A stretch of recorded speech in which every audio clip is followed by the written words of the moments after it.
สบายดีพี่ทุกคนเด้อฝากกดไลค์กดแชร์ติดตามมาอัปเดตชวนกาแฟคือเก่าเนาะวันนี้ก็มาเบิ่งน้องเต็มแล้วบ่เมื่อวานนี้ก็บ่เต็มแล้วก็เจ้าปล่อยน้ำทางฝนเด้วันนี้ปล่อยอัดมันให้มันเต็มน้องจากนั้นได้สิมาฮดกาแฟนะพี่น้องมาเบิ่งนำกันเนาะไปเลย หรือว่าเต็มหรือบ่เต็มเนาะออกเบิ่งในชวนกาแฟเบิ่งหันยังเก็บยังบ่ทันแล้วเบิ่งนี่ยังเก็บทันแล้วเนาะโอ้ยตอนเช้าเนาะอากาศดีเย็นสบายอ๋อหากเห็นพ่อนี่เดินเก็บอกเทว่าบ่ได้เสียโอ้โธ่มันล้นกันเต็มหรือบ่เต็มเนาะมาลองเบิ่งมาจังได๋น้องคิดว่าน้องจ้ะบ่แม่นน้องปลาน้องอ่างน้ำซะอ่างน้ำสีหดซะพี่น้องเอ้ยเบิ่งมาลุ้นนำกันเนาะแต่ว่าเป็นจังได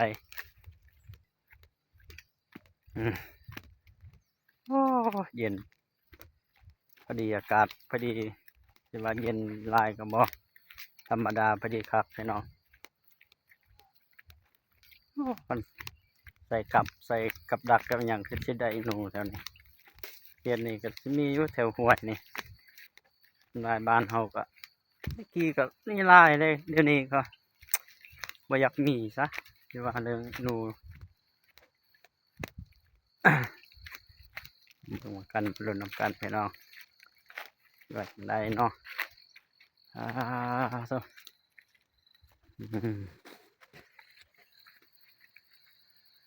อ้าวจั่งใดอีกคือบ่เต็มบ่คืองงแท้นี่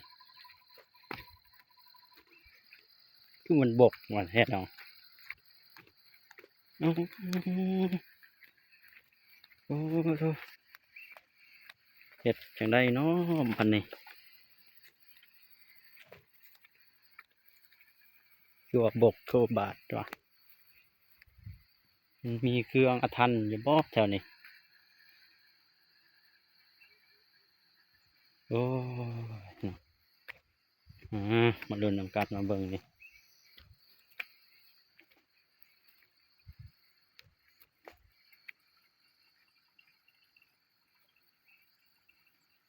มันบ่บกจั่งใดพี่น้องนี่โอ้มันเฮ็ดจังซี่เนาะโอ้ยน้องเอ้ยตั้งกล้องก่อนอุกใจมันตั้งกล้องโอ้ตั้งใส่เนาะบัดนี้เบื่อเอ๊ะเห็นบ่พี่น้องนี่เห็นบ่นี่โอ้ยมันทะลุทะลางแล้วนี่นำจนว่าเริ่มบกนี่โอ้ยเฮ็ดไหมบัดนี้เฮ็ดไหมบัดนี้เบิ่งเฮ็ดวิธีใหม่นี่บกโอ้ยในตรงนาเขาโอ้ใส่หนูกับดักนี่คือสิได้อยู่พี่น้องเลยชวนฟักเขาบ้านเฮาบ่ซื้อก็ได้ฟัก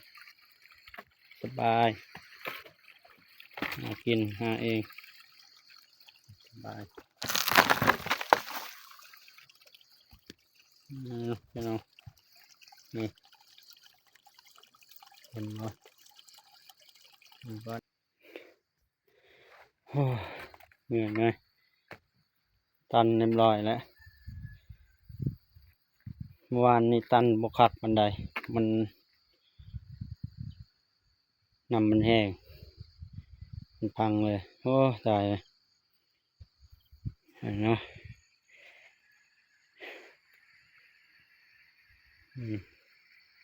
ชวนมันเอาเนาะวันนี้คือกระเจ้าปันมันนะทานมัน ราคาก็ดีมันปีนี้ปีกายบดีบันไดสูตรกาแฟอยู่ถึงมันผักมักแตงบ้ายมันเฮาบ่ต้องซื้อหาเองปลูกเองประหยัดงบประหยัดเงินนั่นแหละพี่น้องนี่เลี้ยงปลาคือว่าจะได้อยู่พี่น้องเลยโถ่บกเมื่อวานนี้เต็มครึ่งนี้เลยนี่เริ่มบกไว้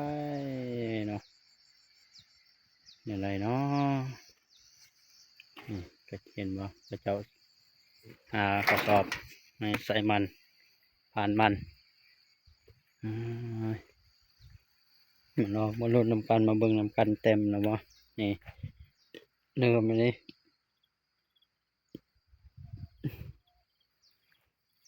เริ่มเต็มเลยนี่ระบายเขานำเตียน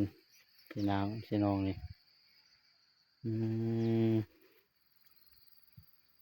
แบ่งก่อน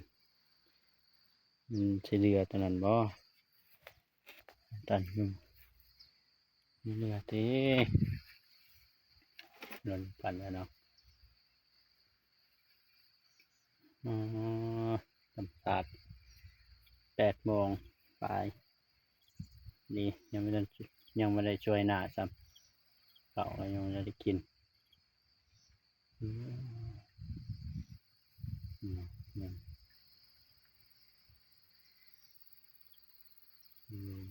กันพี่น้องมาดูกัน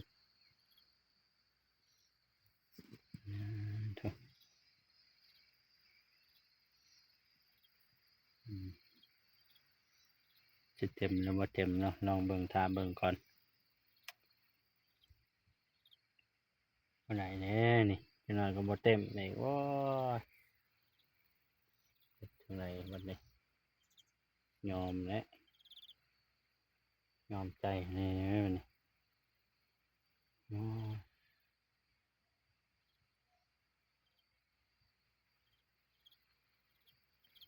เห็นบ่เจ้าอันกำลังผ่านมันเนาะมาเบิ่งนำก่อนให้มันเต็มตัวนี้จึงเมื่ออันเอาหยาไงยามันนกเอาจักเสียเลยบ้านแล้วทันสมัยนะยกใหม่คือสกีเลยสมัยตะกี้นี่ไปไปนี่สบายยกทันสมัยมียังกระซื้อใส่ดูจักไหมกันเอาเลยมาเลยทำการมาเบิ่งกันเต็มหรือบ่เต็มก็ลองเบิ่งเนาะพี่น้อง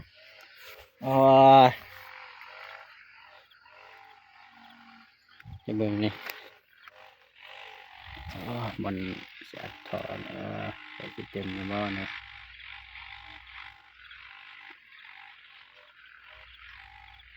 ทำที่เต็มครึ่งคนแล้วนี่คือ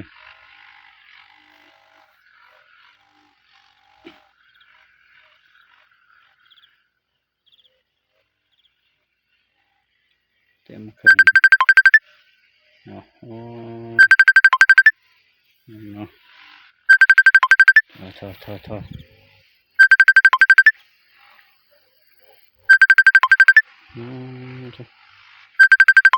้าเบิ่งก่อนกันว่าต่อเสียงโทร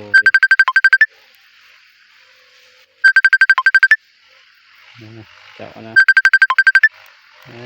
เราติดตามกดไลค์กดแชร์ไปเลยพี่น้องพอจบคลิปนี้ปิดคลิป